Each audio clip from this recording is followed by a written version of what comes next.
अगर आप class 12th के स्टूडेंट हो तो आप लोग क्वेश्चन बैंक 2011 का सॉल्यूशन चाहते हैं तो इस वीडियो को अंत तक देख सकते हैं। इसमें आप 2011 का क्वेश्चन बैंक का सॉल्यूशन जानेंगे। जो भी स्टूडेंट इस बार एग्ज़ाम देंगे उनके लिए काफ़ी फ़ायदेमंद है, इसलिए कि क्वेश्चन बैंक अगर आप पढ़ लेते हैं तो 4 से 5 मार्क आपका फिक्स हो जाता है। तो आपके पास मौका है कि 4 से 5 मार्क आप अपना फिक्स कर सकते हैं। तो चलिए, क्वेश्चन बैंक में बहुत क्वेश्चन का आंसर गलत भी रहता है, तो इसलिए आप लोग अपना क्वेश्चन बैंक निकाल लें और सही करते जाए। तो देख सकते हैं कि यहाँ पर जो पहला मैथमेटिक्स का क्वेश्चन है, देखिए ये 2011 में पूछे गए हैं। पहले जो है कि ऑब्जेक्टिव टाइप के 20 क्वेश्चन ही पूछे जाते हैं थे, लेकिन अब जो है कि आप जानते हैं कि 50 मार्क के क्वेश्चन यानी 60 ऑब्जेक्टिव रहेंगे, 50 मार्क के जो है कि आपको जवाब देने हैं, यानी 50 ऑब्जेक्टिव का जवाब। अब देखिए पहला है कि संबंध आर बराबर, यहाँ पर देख सकते हैं संबंध यहाँ पर डिफाइंड है। तो इस प्रकार से है कि यहाँ पर देख सकते हैं कि आर के अंदर में 1 3 4 2 2 4, उसके बाद 2 3 3 1 है। समुच्च ए बराबर 1 2 3 4 है। तो समुच्च ए में 4 एलिमेंट है। तो इसमें आपको देखना है कि कौन सा संबंध होगा। देखिए ए में 4 एलिमेंट हैं, तो अगर रिफ्लेक्सिव होगा यानी स्वतुल होगा तो इसमें 1 1 होना चाहिए था, 2 2 होना चाहिए था, 3 3 होना चाहिए था। तो ये सब चीज़ नहीं है, 1 1 भी नहीं है, 2 2 भी नहीं है, 3 3 भी नहीं है, 4 4 भी नहीं है। तो इसलिए ये आपको स्वतुल तो नहीं होगा, ये ख़त्म हो गया, ये ऑप्शन छट गया। संक्रामक की हम बात कर लेते हैं। तो जैसे ये यहाँ पर 1 3 है तो 3 1 खोजिए, मिल गया। 4 2 है तो 2 4 मिल गया। 2 3 है तो 3 2 मिलना चाहिए, नहीं मिला। तो ये जो है आपको सम्मित भी नहीं होगा। संक्रामक में देखिए जैसे 3 है, देखिए कहाँ पर 3, यहाँ पर मिल गया। तो ये 3 और ये 3 छट जाएगा, क्या बचा 1 और 1। तो 1 1 भी इसमें नहीं है, ये संक्रामक भी आपको नहीं होगा, ऑप्शन बी भी छट गया। तो इसका सही ऑप्शन आपको होगा डी। और देखिए आंसर पलट के तो आपको आंसर में सी दिया है, यानी मैक्सिमम जो है कि गलत आंसर रहता है क्वेश्चन बैंक में। तो इसका सही ऑप्शन आपको होगा डी। उसके बाद हम बात कर लेते हैं ऑब्जेक्टिव नंबर 2 की। तो कह रहा है कि एफ फंक्शन, यहाँ पर देख सकते हैं कि ये F such that R 2 R, जहाँ एफ एक्स बराबर है 5x प्लस 4 है, तो एफ इनवर्स एक्स निम्नलिखित में कौन होगा। तो देखिए, देखो यहाँ पर क्या है, एफ एक्स बराबर 5x प्लस 4 है ना, तो एफ इनवर्स एक्स। तो इसका मान निकालने के लिए करना क्या है, देखिए ऑब्जेक्टिव है तो ट्रिक के माध्यम से निकालना है। तो एफ इनवर्स एक्स ऐसे लिख देंगे, एफ इनवर्स एक्स यहाँ पर हम लिख दिए। ट्रिक देखिए क्या है, क्योंकि एक्स है तो यहाँ पर ऐसे एक्स रख दीजिए, एक्स रख दिए। तो यहाँ पर देखिए +4 रहेगा तो यहाँ पर -4 कर देना है, अगर माइनस रहेगा तो प्लस कर देना है। एक्स में गुना क्या है 5, 5 से भागा दे दीजिए।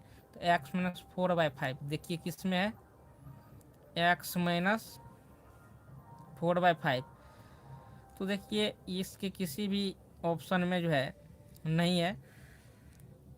हालांकि अगर कहा जाए तो x माइनस 4/5 तो ऑप्शन सी, तो यहाँ पर ये यहाँ तक होना चाहिए था, तो ये मिस प्रिंटिंग है, ऑप्शन इनका सी सही होगा। उसके बाद हम बात कर लेते हैं क्वेश्चन नंबर 3 की। तो 3 में देख सकते हैं कि tan इनवर्स √3 है, माइनस सेक इनवर्स यहाँ पर -2 है। तो देखिए इनका मान क्या होगा, तो इनका मान हम निकाल लेते हैं। तो देखिए 10 में कितने डिग्री का मान √3 होता है, 10 में जो है आपको √3 है, तो 10 में 60 डिग्री का मान आपको √3 होता है। तो ये यहाँ पर देख सकते हैं कि 10 इन्वर्स कर देना है और √3 10 जो होता है 60 डिग्री का मान होता है, ऐसे यहाँ पर 60 डिग्री लिख दीजिए। अब देखिए सेक इन्वर्स यहाँ पर -2 है, तो ये होगा, इसका माइनस ख़त्म करना है तो पाई माइनस क्या होगा,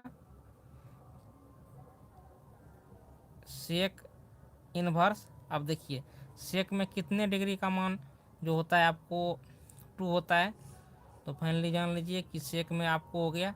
देखिए सेक, तो सेक सेक को हम क्या लिखते हैं, सेक थीटा बराबर होता है 1/cos थीटा, यानी कोस में जिसका मान आपको 1/2 होता है इतने डिग्री का, उतना ही एंगल का जो मान है यहाँ पर 2 होगा। देखिए 60 डिग्री का मान आपको क्या होगा, 2 होगा। तो यहाँ पर 60 डिग्री लिख दीजिए।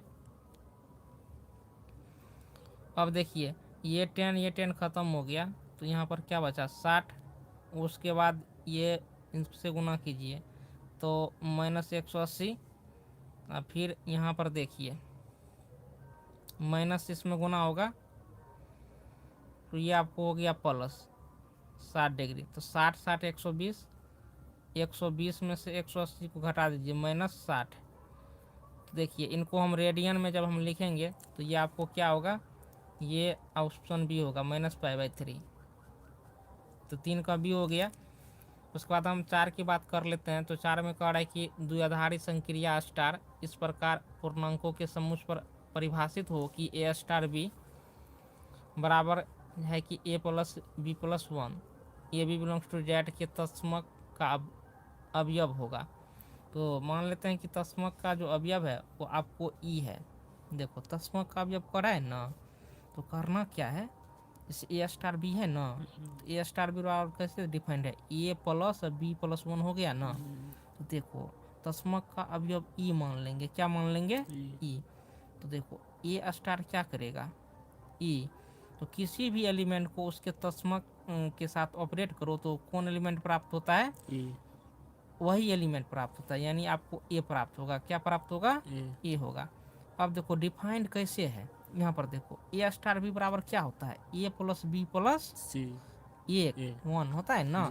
तो ए हो गया, बी के स्थान पर क्या है, इन है, तो a + e प्लस क्या होगा 1 बराबर ए और ए क्या हो गया, कट गया ना। तो ई +1 है बराबर किस साइड आएगा, तो क्या होगा -1। तो ई का मान क्या हो गया -1। इसका तस्मक जो होगा वो आपको सी होगा, -1 होगा। फिर देखो 5 में है कह रहा है कि sine sec inverse X + cosec inverse X का मान होगा।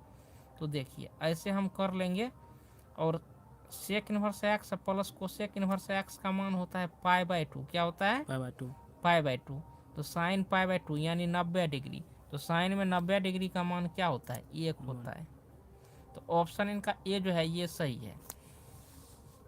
उसके बाद 6, यदि यहाँ पर देख सकते हैं कि ये जो है डिटर्मिनेंट बराबर क्या है, देख सकते हैं 1 1 1 a b c b + c c + a a + b। तो यहाँ पर सारणिक मान मांग रहा है कि इसका सारणिक मान क्या होगा। देखिए अगर आपको ए बी सी इस टाइप से रहे तो डायरेक्टली आपको इसका ऑप्शन क्या होगा, बी होगा। इसका ऑप्शन आप बी मार देंगे, 0। इस टाइप के क्वेश्चन का आंसर आता है। अब सॉल्यूशन देखें, आपको क्या कहते हैं कॉलम 2, ये आपका कॉलम 3 हो गया। तो इसमें हम प्रयोग कर देते हैं, यूजिंग करेंगे। यहाँ पर खैर लिखेंगे नहीं, लेकिन हिंट के तौर पर आप समझ लीजिए। यहाँ पर 1 1 1 रख दीजिए। अब देखिए C1 में आप क्या कीजिए, परिवर्तन कीजिए। तो किस प्रकार से परिवर्तन करना है, तो ये C2 tense to C2 + C3 करना है। तो यानी यहाँ पर आपको होगा a + b + c होगा। यहाँ पर भी a + b + c हो गया, यहाँ पर a + b + c हो गया, और यहाँ पर आपको b + c c + a और a + b है। तो a + b + c आपको कॉमन आ जाएगा। किससे कॉमन आ जाएगा, तो इससे आ जाएगा। तो यहाँ पर भी आपको क्या बचेगा, 1 1 1 बचेगा, और जो मान ये है इनको यहाँ पर लिख दीजिए। हालांकि यहाँ पर जगह नहीं है। तो देखिए होता है कि 2 रो या 2 कॉलम बराबर रहे तो उसका वैल्यू 0 होता है। प्रॉपर्टी से इसका क्या होगा, मान 0 होगा। उसके बाद हम बात कर लेते हैं क्वेश्चन नंबर 7 में। यहाँ पर देख सकते हैं कि सारणी यहाँ दिया हुआ है, तो यहाँ को सारणिक मान क्या होगा। तो देखिए ये आपका जो राइट हैंड है, आप लोग ट्रिक के माध्यम से याद कर सकते हैं। ये आपका राइट हैंड हो गया। कभी भी एकदम मान निकालिए तो राइट साइड से एकदम नीचे से गुना कीजिए। तो 6 × 10 करेंगे तो 10 7 क्या हो गया 60, और 30 × 2 करेंगे तो 30 दूनी 60, 60 में से 60 गया 0। ऑप्शन ए इनका सही जो है ऑप्शन है, आंसर 0 होगा। उसके बाद है कि 8 में, यदि 7 और 2 समीकरण इसके देख रहे हैं यहाँ पर सारणिक जो है बराबर 0 के 2 मूल है, तो तीसरा मूल होगा। तो चूंकि देखिए 3 बार x है, तो फाइनली यहाँ पर एक्स क्यू के रूप में आएगा। इसका तीसरा मूल क्या होगा? देखिए ये काफ़ी इम्पोर्टेंट है एग्जाम में, ये काफ़ी बार रिपीट हुए हैं क्वेश्चन, और ये क्वेश्चन भी रिपीट हुए हैं, तो ये भी ऑब्जेक्टिव भी हैं, तो ये काफ़ी है। तो चलिए इनका हम सॉल्यूशन कर देते हैं कि इनका क्या होगा। देखिए इनका सही आंसर आपको -9 आएगा, -9। अगर आप लोग जानना चाहेंगे कि -9 कैसे आएगा, तो चलिए इनका हम सॉल्यूशन कर देते हैं।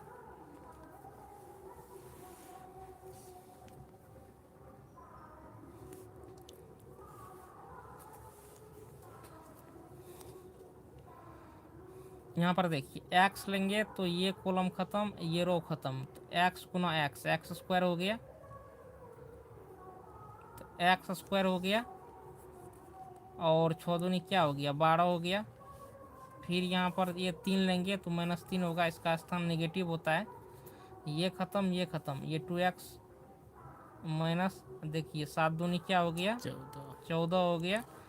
उसके बाद प्लस 7 यहाँ पर ले दीजिए, इनको इससे ख़त्म, 6 दूनी 12 और 7 गुना x, तो माइनस क्या हो गया 7x। तो इस प्रकार से इनको सोल्व कीजिए। करने के पश्चात स्पेस कम है, इसलिए इनको जब सोल्व करेंगे तो सोल्व करके ये शॉर्ट फॉर्म में ऐसे x³ -67x, उसके बाद प्लस 126 बराबर 0 हो गया।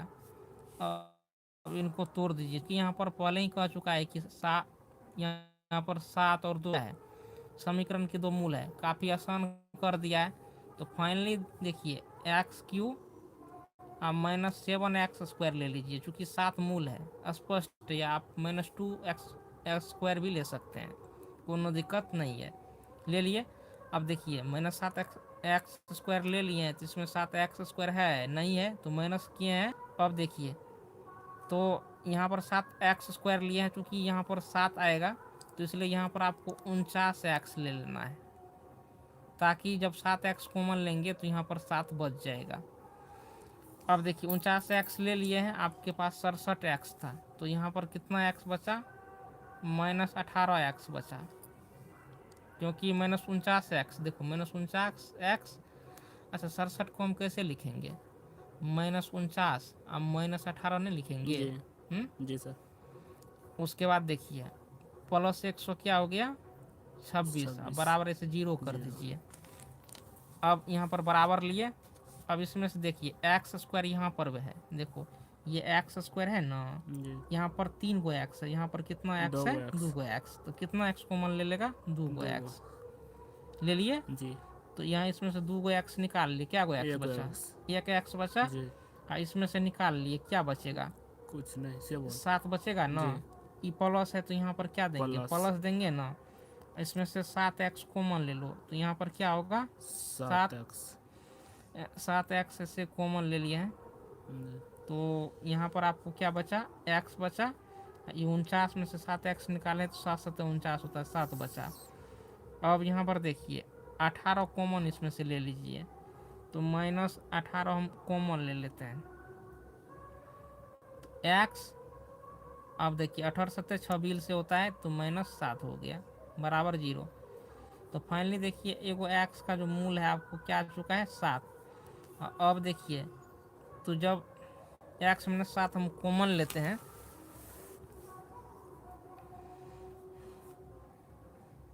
तो x -7 हम कॉमन ले लिए, x² बचा और प्लस 7x बचा और -18, ये बराबर 0 हो गया। x -7 बराबर 0, तो x बराबर 7 हो गया। अब देखिए इनका गुणनखंड कीजिए, x², अब देखिए 2 9 18, यानी 9x में से 2x को घटाएंगे, देखिए 7 को हम लिख सकते हैं ना, देखो 7x है ना, तो 7x को हम क्या लिख सकते हैं, 9x माइनस 2x नहीं लिख सकते हैं। 9 में से 2 गया 7 नहीं पुर गया, अपने पूर्व फॉर्म को प्राप्त कर लिया ना। जी सर। ई माइनस क्या है, माइनस 18 है, तो बराबर 0 कर दो, x कॉमन लो तो x प्लस क्या होगा, x प्लस 9। 9। हाँ अब देखो इसमें से 2 कॉमन लो तो x प्लस क्या हो गया, 18। 9। क्योंकि 2 हाँ पहले ही कह जी रहा है कि 7 और 2 कह रहा है मूल है, तो इस पर क्या दिमाग लगाना ही नहीं है। तो x प्लस 9 बराबर क्या हो गया, 0। 0। x का मान क्या हो गया, माइनस 9। 9। तो देख सकते हैं फाइनली यहाँ पर कि इसका जो सही ऑप्शन आपको होगा ए, यानी -9 होगा। उसके बाद देखिए ये जो 9 नंबर का ऑब्जेक्टिव है, इसमें x का मान निकालना है। तो देखिए इनका पहले सारणिक मान निकालिए, तो कोना कोनी गुना करते हैं। 3 गुना हम क्या करेंगे, x। तो ये देखिए आपको 3x हो गया, 8 या 24 बराबर 0। अब देखिए 3x बराबर -24 है, बराबर किस इस साइड जाएगा तो +24, 3 8 है 24। ऑप्शन भी इनका सही ऑप्शन होगा। उसके बाद 10 नंबर का जो ऑब्जेक्टिव है देख सकते हैं, कह रहा है कि यहाँ पर मैट्रिक्स ए बराबर क्या है, I0 0I, तो ए स्क्वायर का मान होगा। क्योंकि देखिए ए का मान आपको दिया है, ए स्क्वायर मतलब मैट्रिक्स जो है ये 2 बार मल्टीप्लाई होगा ऐसे करके।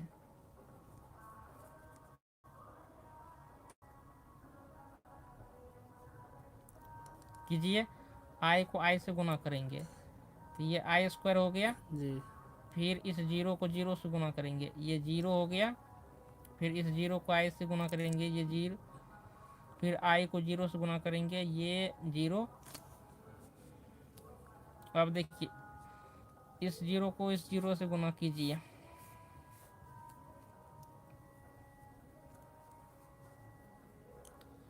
पहले तो इनको देख लेते हैं, आई गुना आई स्क्वायर हो गया। फिर 0 गुना 0,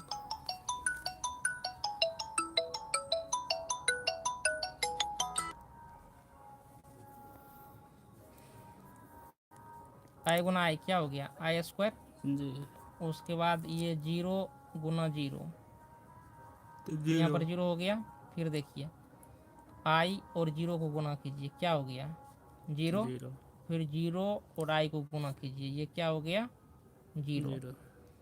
फिर यहाँ पर एलिमेंट लिखेंगे तो 0 आई को गुना किए 0, आई 0 को गुना किए 0।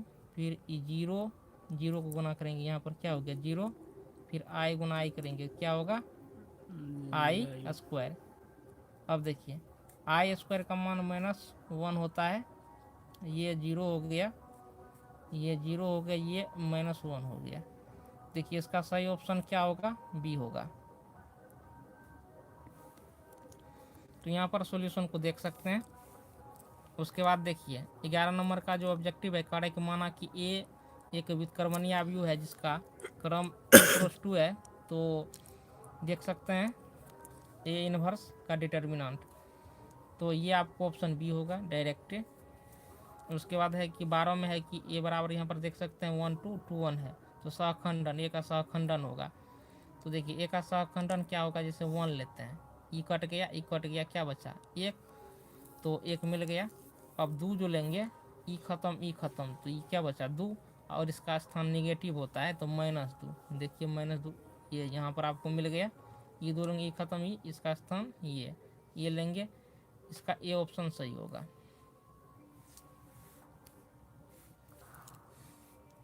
उसके बाद हम बात कर लेते हैं ऑब्जेक्टिव नंबर 13 की। तो इसमें देख सकते हैं कि ए बराबर क्या है 1 1 0 1, बी बराबर है 0 1 1 0, तो ए बी। तो इनका जो है कि प्रोडक्ट क्या होगा, देखिए 1 को 0 से गुना कीजिए, 0 हो गया। 1 को 1 से गुना कीजिए, 1 हो गया। फिर 1 को 1 से गुना कीजिए, 1 हो गया। 1 को 0 से गुना कीजिए, 0 हो गया। फिर वो 0 किससे गुना करोगे, 0 को 0 से गुना कर देना है, और फिर इस 1 को किससे गुना कर देगा 1 से, 1 हो गया ना। फिर इस 0 किससे गुना करेगा 1 से, तो कितना हो गया तो 0। फिर 1 को किससे गुना करेगा 0 से, तो कितना होगा 0। अब देखो यहाँ पर 0 + 1 क्या हो गया 1 हो गया ना, 1 + 0 क्या हो गया 1, 0 + 1 क्या हो गया 1, और 0 प्लस 0 क्या हो गया? 0। देखो ऐसा किस ऑप्शन में है, कौन ऑप्शन में है, ऐसा मान कौन ऑप्शन में है? और ऐसा सी में बी इसका क्या हो गया? B number. सही ऑप्शन, और आंसर देख सकते हैं 1110। अब यहाँ पर देख सकते हैं कि कह रहा है कि ए बराबर इतना है, तो ए स्क्वायर का मान क्या होगा? तो चलिए हम कर लेते हैं। ए का मान, ए स्क्वायर का मतलब 2 बार ए, ये गुना होगा मैट्रिक्स से 2 बार गुना होगा, 0 1 0 A B minus 1, 1 0 1 0 1 B, 0 0 minus 1।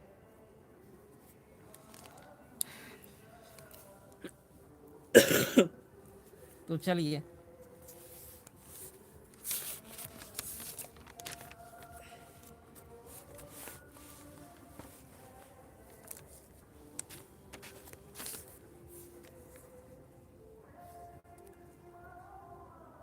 1 0 0 0 1 0 A B minus 1, 1 0 0 0 1 0 A B minus 1।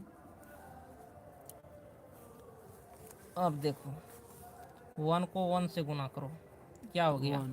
1 हो गया ना। जी फिर 0 इस 0 से गुना होगा, इस 0 से होगा, तो 0 होगा और प्लस 0 होगा। 0 फिर देखो इस 0 को किससे गुना करो? इस 0 से। जी इस 1 को इस 0 से गुना करो, क्या हो गया? 0। फिर इस 0 को इस 1 से गुना करेगा, क्या हो गया? 0। फिर इस 0 को b से गुना करेगा, क्या हो जाएगा? 0। 0 और फिर देखो इस 1 को इस 0 से गुना करो, क्या हो गया? 0। ये दोनों 0 है, गुना होकर के यहाँ पर 0 होगा ही, जी डायरेक्ट मार दो।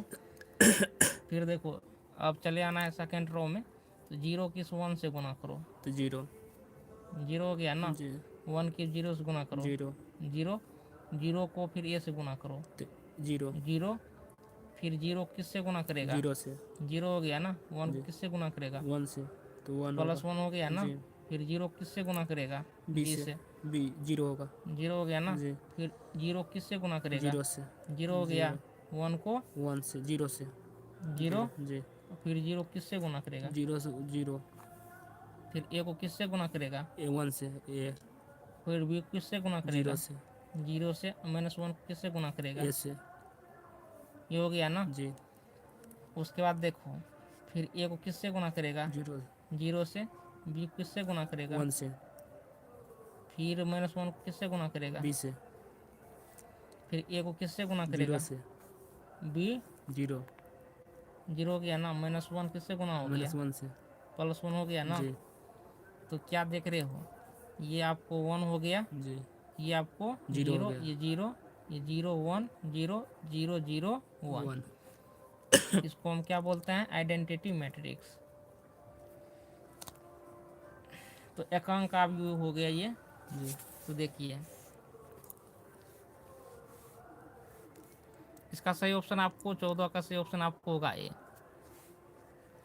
15 में देख सकते हैं कि पी एक्स बराबर एक्स बटे 15।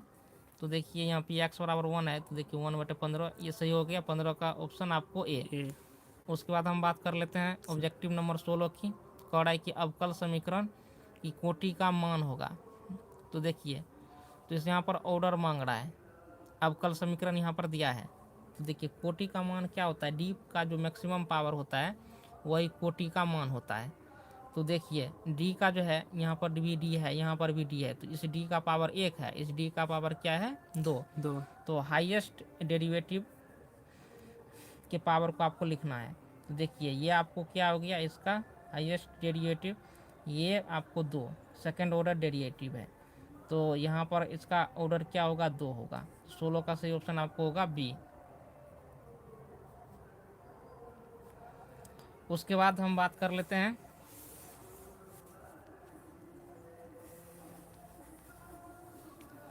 इस सवाल का। तो यहाँ पर है कि cos 2x dx बटा क्या है यहाँ पर sign X plus cos X का होल स्क्वायर है।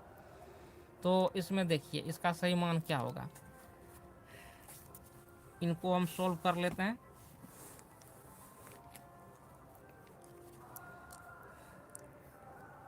ये कोस 2x dx है।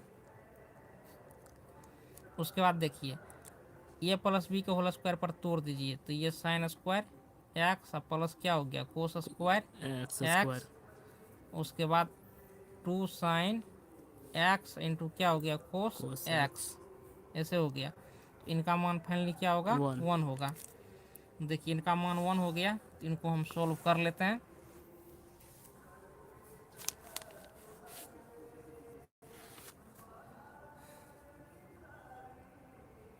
कोस 2x dx 1 प्लस, अब देखिए ये जो आपको 2 साइन एक्स कोस एक्स है, जी इनका होगा साइन 2x, क्या होगा साइन साइन 2x 2x। अब इनको जेड मान लीजिए, लेट जेड बराबर 1 प्लस साइन 2x। तो डी जेड बाई क्या करेंगे डी एक्स करेंगे, 1 का क्या होगा 0। जी अब देखिए यहाँ पर आपको साइन 2x का क्या होगा, साइन का क्या हो जाता है कोस हो जाता है ना, जी साइन का क्या हो जाता है कोस कोस। तो कोस 2x हो गया ना, 2x का क्या हो गया 2। 2 तो अब देखिए डी जेड बाय 2 बराबर क्या होगा कोस 2x 2x dx। dx तो यहाँ पर जो कोस 2x dx है, जी इनके बदले में हम क्या दे सकते हैं बोलिए। ये इनके बदले में आप दे सकते हैं यहाँ पर डी जेड बाय 2, 2 इनके बदले में क्या होगा डी जेड बाय 2 2। इनको क्या माना है जेड। जेड तो ये 2 जो है कांस्टेंट है, तो 1/2 को बाहर निकाल दीजिए और डी जेड बाई क्या होगा 2 जेड। जेड तो ये 1/2 होगा ही, और 1/z का क्या होता है log log x Z. Z plus क्या हो गया, अब यहाँ पर प्लस देखिए सी कोसी या किए कुछ भी रखिए, जी तो 1/2 होगा। और लॉग जेड का मान हम क्या मान चुके हैं 1 plus 1 plus sine x 2x sine 2x 2x plus plus C. c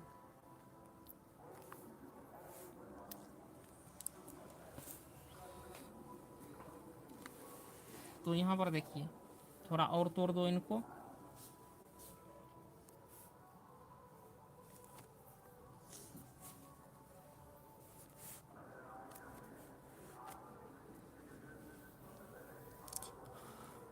अब देखो ये यहाँ पर देखो गुणम है ना 1/2, जी तो लॉग में यहाँ पर क्या चला जाएगा पावर में चला पावर आएगा। तो ये यहाँ पर लॉग लिख दीजिए और हाफ पावर हो जाएगा। इनको हम क्या लिख सकते हैं sine sine X plus cos X का होल स्क्वायर। स्क्वायर अब देखिए ये पावर हाफ है ना, जी प्लस सी हो गया ना, जी तो लॉग ये पावर खत्म हो गया, साइन एक्स प्लस क्या हो गया cos cos x x plus plus C. c तो यहाँ पर देखिए फाइनली इसका मान आपको होगा बी।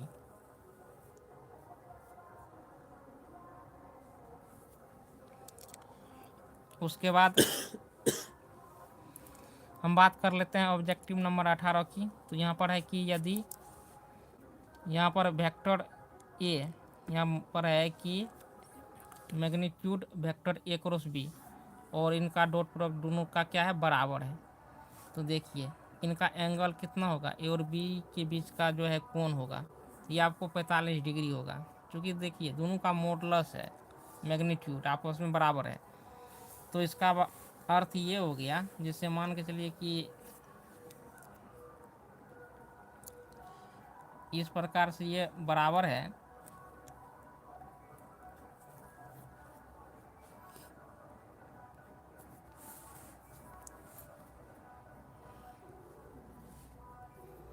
इनको हम लिख सकते हैं, ये आपका वेक्टर प्रोडक्ट है, तो वेक्टर प्रोडक्ट में इनको आप लिखेंगे A B sine N cap लिखेंगे इसको लिखेंगे ए बी कोस थीटा, निकालिए बाहर ए बी साइन थीटा। देखिए एन यूनिट वेक्टर इनका मॉडुलस 1 हो गया, ए बी ये कोस थीटा, ये ख़त्म ये ख़त्म। तो देखिए साइन थीटा और कोस थीटा आपस में बराबर है, इसलिए थीटा का जो मान होगा 45 डिग्री पर दोनों का मान क्या होता है, आपस में बराबर। आप मान निकालना चाहेंगे तो कोस थीटा से दोनों तरफ भाग दे दीजिए, साइन थीटा अब बटे क्या होगा कोस थीटा कोस थीटा बराबर क्या हो गया 1 हो गया। जी। तो साइन बटे कोस को हम क्या लिखते हैं टेन थीटा बराबर 1 हो गया। इसलिए थीटा का मान देखिए टेन में 45 डिग्री का मान कितना होता है 1 होता है, तो थीटा का मान क्या हो गया पाई बाय 4। तो ये जो है पाई बाय 4 किस ऑप्शन में है, पाई 4 सी में। देखो किधर चला गया जी, देखिए ऑप्शन सी में पाई बाय 4 है। तो 18 का सही ऑप्शन आपको होगा सी, आंसर होगा पाई बाय 4। और इनके बीच का कोण ज्ञात कीजिए, कोण कितना है। तो देखिए कोण ज्ञात करने के लिए इनका डॉट प्रोडक्ट पहले निकालिए। तो देखिए 2 को देखिए आई का कंपोनेंट क्या है 2 है, और इस आई का क्या है 1 है, तो गुना कीजिए, ये आपको हो गया 2, फिर -3 को इस 4 के साथ गुना कीजिए, तो 3 चौके 12।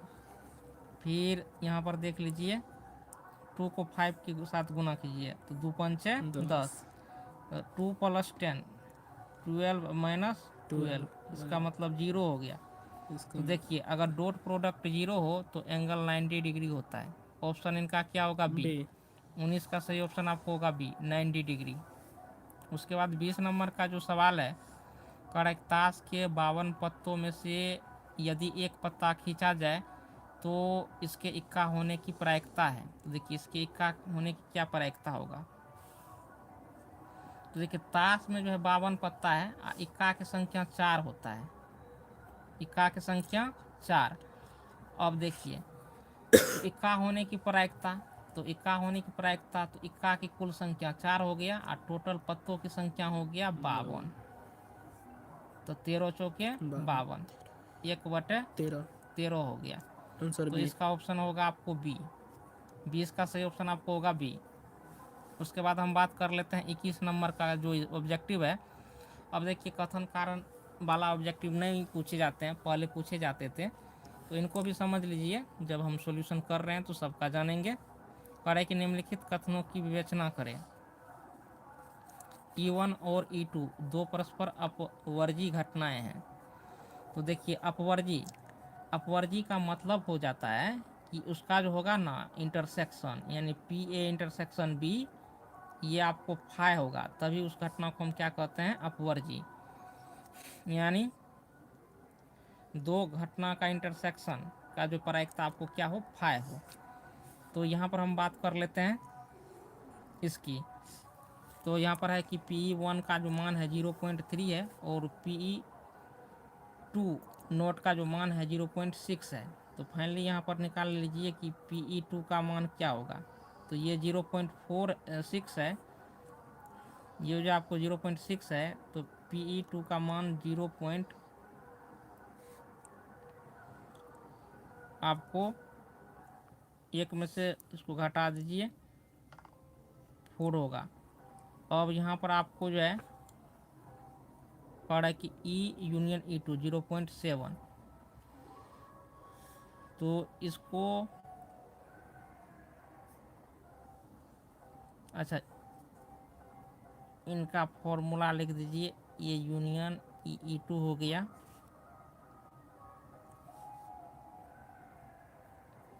ये PE1 प्लस PE2। देखिए फॉर्मूला में क्या होता है कि PE यूनियन E2, तो यहाँ पर यूनियन कर है, यहाँ पर होता तो माइनस E इंटरसेक्शन E2 कब जब अपवर्जी घटना नहीं रहता, क्योंकि अपवर्जी घटना है तो ये जो है आपको यहाँ पर माइनस इसका जो है इंटरसेक्शन करके नहीं घटेगा। यानी अपवर्जी घटना हो ए और बी, अगर अपवर्जी घटना हो तो फॉर्मूला होता है, देखिए PA यूनियन बी, यदि ए और बी अपवर्जी हो तो होता है PA प्लस पी बी होता है, P A plus P B होता है। तो देखिए यहाँ पर ए की जगह E1 है और बी की जगह क्या है E2 है ना। तो यहाँ पर देखो PE1 का मान कितना है 0.3 और PE2 का मान कितना निकला है 0.4।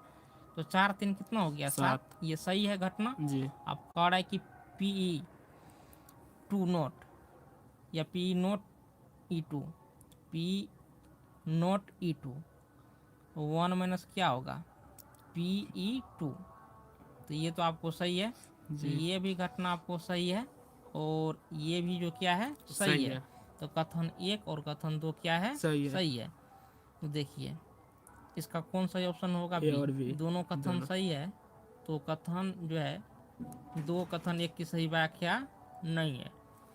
उसके बाद हम बात कर लेते हैं निम्नलिखित कथनों की विवेचना करें। ए और बी 2 घटनाएं हैं। ए और बी क्या है 2 घटनाएं हैं। तो देखिए इस घटना को ध्यानपूर्वक देखिए इतना है और कथन 2 में है इतना 2.5। तो देखिए ये कभी संभव है ही नहीं क्योंकि प्रायिकता में जो होता है प्रायिकता में 1 से अधिक मान नहीं होना चाहिए। यहाँ पर 2.5 दे दिया है, यहाँ पर 2.5 है।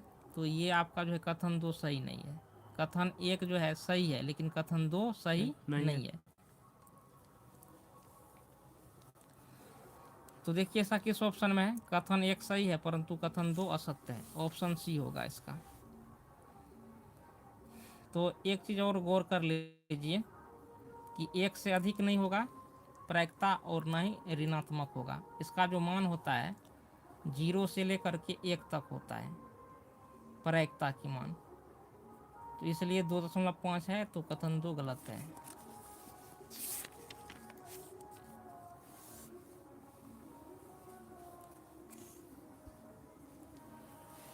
उसके बाद देखिए तो इसमें जो है कह रहा है कि यदि ए तथा बी 2 स्वतंत्र घटनाएं हैं, यदि ए तथा बी 2 स्वतंत्र घटनाएं हैं तो देखिए P A union B 1 minus P A not और पी बी नोट। ये तो ठीक है, अगर स्वतंत्र घटना हो तो ये फॉर्मूला ही होता है। उसके बाद यहाँ पर देखिए पी ए यूनियन बी तो P A plus P B minus P A intersection B. तो और पी ए इंटरसेक्शन बी बराबर P A into P B, ये भी ठीक है। तो इनका जो है कि दोनों कथन सही है, दोनों कथन सही है। और आपको हो गया कि कथन 2 जो है कथन 1 की सही व्याख्या नहीं है। उसके बाद हो गया 24 नंबर का सवाल। माना कि ए और बी 2 घटनाएं इस प्रकार हैं। तो यहाँ पर 2 घटना दिया है पी ए बराबर 1/2 और पी बी बराबर 1/3।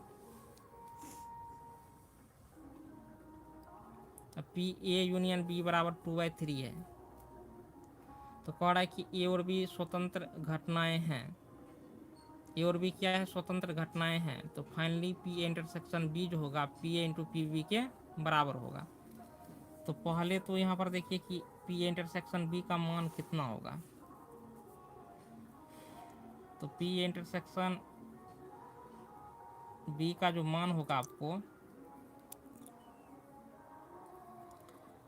ये देखिए पी इंटरसेक्शन बी का मान 1/2 प्लस 1/3 माइनस 2/3 मान निकाल लीजिए। एलसीएम 6 हो गया 2 तिया 6। उसके बाद हो गया कि 3 दूनी 6, 3 दूनी 6, 2 दूनी 4, 3 दू 5 में से 4 गया 1/6। उसके बाद P A into P B कीजिए, P A into P B. P A का मान 1/2 है और पी बी का जो मान है 1/3 है। तो 3 दूनी क्या हो गया 6। तो ये कथन 2 भी क्या है सही है अगर ए और बी दो स्वतंत्र घटनाएं हैं तो देखिए पी ए इंटरसेक्शन बी बराबर आपको होता है P A into P B. देखिए ये जो है कथन एक का कथन दो जो है सही व्याख्या है। देखिए दोनों कथन सही है, लेकिन कथन दो जो है कथन एक की सही व्याख्या है। तो इसका ऑप्शन आपको जो होगा 24 का सही ऑप्शन आपको होगा ए। उसके बाद है कि निम्नलिखित कथनों की विवेचना करें।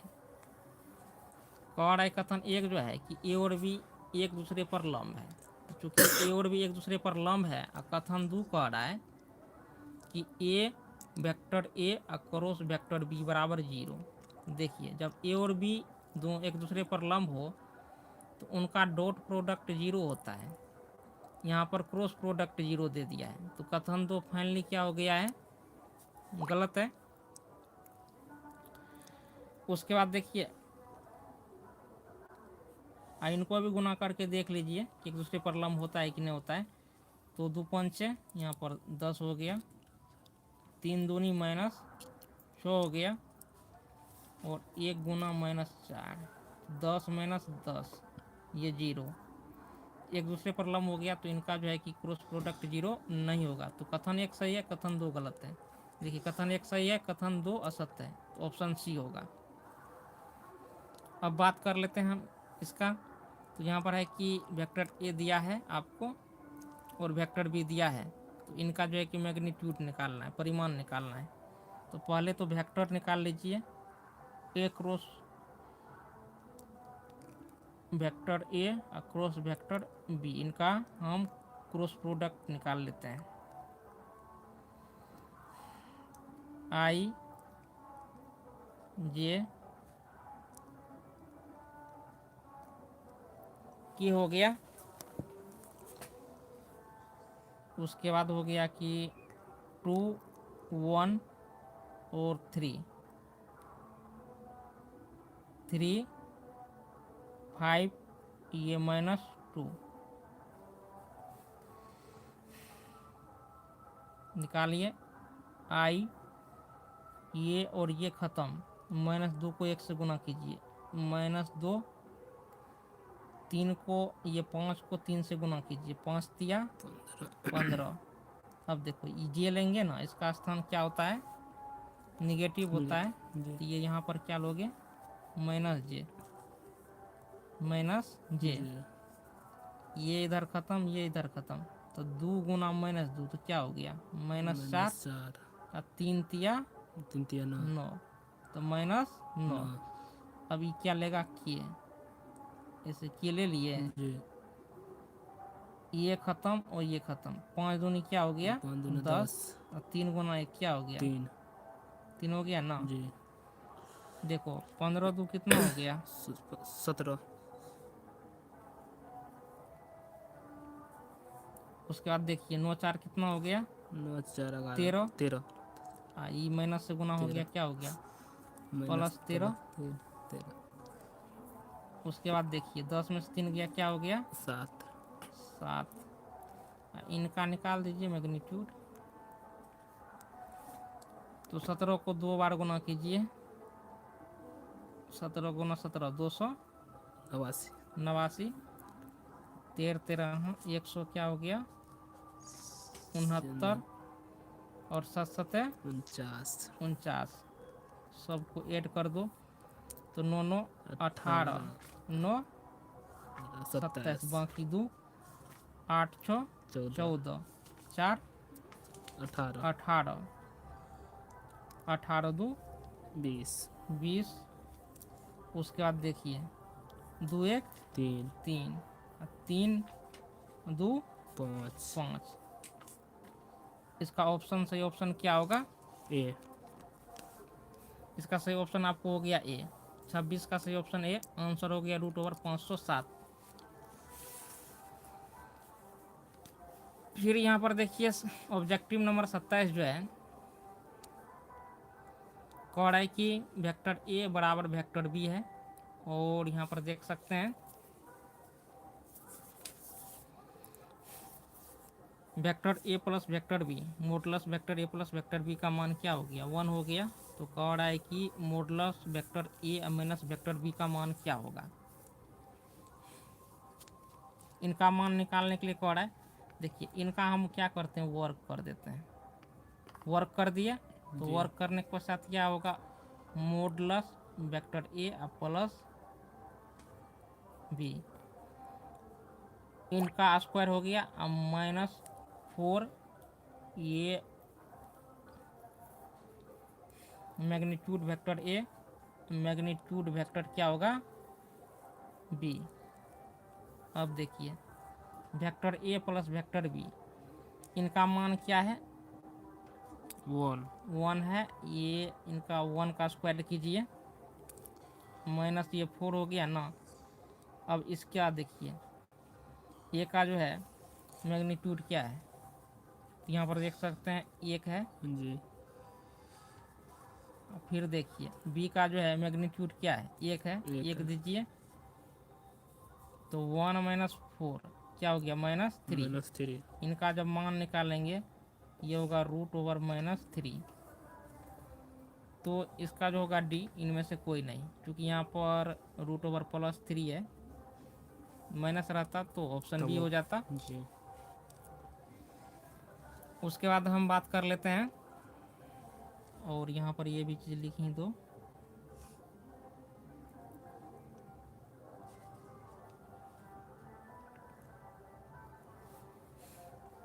एक्स अक्ष की दिक् कोज्याएं हैं। तो देखिए एक्स अक्ष की दिक् कोज्याएं कह रहा है, तो ऑप्शन इनका डी होगा, एक्स का मान होगा, और वाई और जेड का मान क्या होगा, 0 होगा। अगर ये आपको हो गया जेड का मान है तो ये जेड अक्ष की हो गया, और ये आपको हो गया वाई अक्ष की। अब 29 में देख सकते हैं, तो कॉलम दिया है, कॉलम ये 2 दिया है। तो देखिए e⁻x है, अपर लिमिट 1 है और लोअर लिमिट 0 है। तो देखिए इनका इंटीग्रेशन क्या होगा, इसका डिफिनिट वैल्यू e-1 होगा। उसके बाद हम बात कर लेते हैं अवकल समीकरण का घात है। तो देखिए डी पर पावर क्या है, 1 है, यानी फर्स्ट ऑर्डर डेरिवेटिव है। तो इसका जो है आपको, और इस पर पावर देखिए फर्स्ट ऑर्डर डेरिवेटिव पर पावर 1 है, तो घात 1 होगा। 2 का ऑप्शन सी होगा, यानी 2 मिलेगा सी से। उसके बाद बात हम कर लेते हैं, ये जो तीसरा है sin स्क्वायर एक्स का डिफ्रेंसिएशन, तो ये होगा आपको sin 2x, ऑप्शन डी होगा। log x का इंटीग्रेशन आपको ये होगा, x इंटू log x -1, ये यहाँ पर आपको सी होगा, ये मिसप्रिंटिंग है।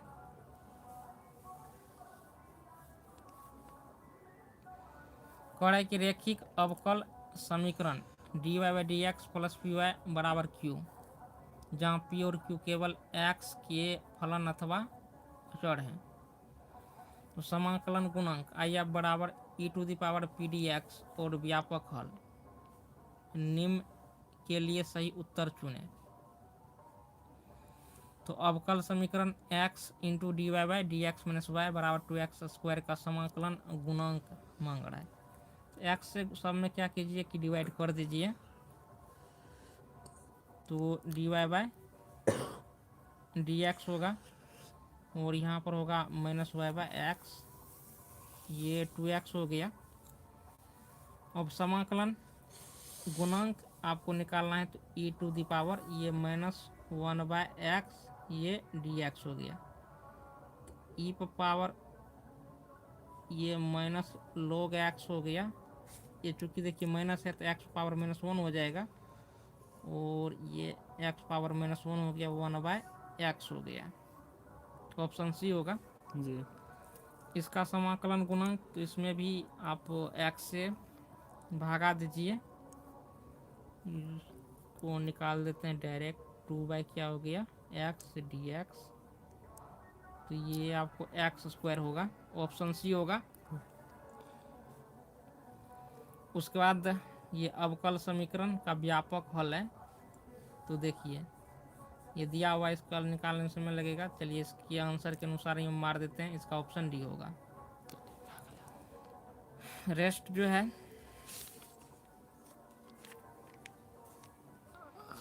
2012 का सॉल्यूशन चाहते हैं तो कल के लाइव क्लास में मिलेगा। वीडियो देखने के लिए धन्यवाद।